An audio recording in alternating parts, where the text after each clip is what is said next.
பிரியமானவர்களே, 1 கொரிந்தியர் 14ஆம் அதிகாரம் 12வது வசனத்தை வாசிக்க கேட்போம். நீங்களும் ஆவிக்குரிய வரங்களை நாடுகிறவர்கள் ஆனபடியினால் சபைக்கு பக்தி விருத்தி உண்டாகத்தக்கதாக அவைகளிலே தேரும்படி நாடுங்கள். பிரியமானவர்களே, இந்த வேத பகுதியிலே தீர்க்க தரிசன வரங்களும் அந்நிய பாஷைகள் என்கிறதான வரமும் குறித்து கூடுதலாய் சொல்லப்பட்டிருக்கிறது.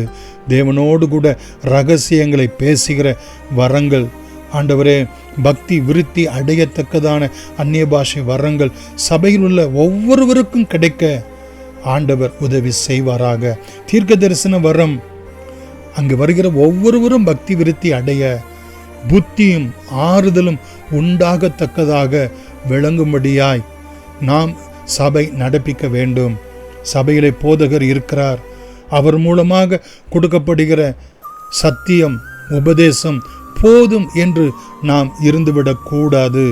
பிரியமானவர்களே, பரிசுத்தமாய் இருக்கிறவன் இன்னும் பரிசுத்தமாய், நீதியை செய்கிறவன் இன்னும் நீதியை செய்ய வேண்டும் என்கிற வேத வசனத்தின் பிரகாரம் சபையில் உள்ள யாவரும் அந்நிய பாஷைகளினால் தேவனை ஆராதிக்கவும், தீர்க்க தரிசன வரங்களினால் ஒவ்வொருவருக்கும் பக்தியும் புத்தியும் ஆறுதலும் உண்டாகத்தக்கதாக பேசுகிறது நிமித்தமாய் தேவன் மெய்யாய் உங்களுக்குள்ளே இருக்கிறார் என்றும், அவ்விசுவாசி ஒருவன் சபைக்குள் வருவான் என்றால் இந்த தீர்க்க தரிசன வரத்தை கண்டு தேவ சமூகத்திலே தன்னை ஒப்பு கொடுக்கிறான் என்று 24, 25 வசனங்களிலே பார்க்கிறோமே.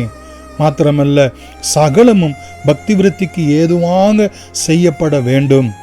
40வது வசனத்திலே சகலமும் நல்ல ஒழுக்கமாயும் கிரமமாயும் செய்யப்பட வேண்டும் என்கிற இந்த வேத வசனத்தின் பிரகாரம் சபை இந்த நாட்களிலே கூடுதலாய் ஆவியனுடைய அனுகிரகத்தை பெற்று அபிஷேகத்திலே நிரம்பி தேவனுடைய வரங்களினால் ஜொலிக்க, ஆத்துமாக்களை ஆதாயம் பண்ண, தேவனுடைய நாமத்துக்கே துதியும் கனமும் மகிமை உண்டாகத்தக்கதாக சபை விளங்க கர்த்தர் அனுகிரகம் செய்வாராக.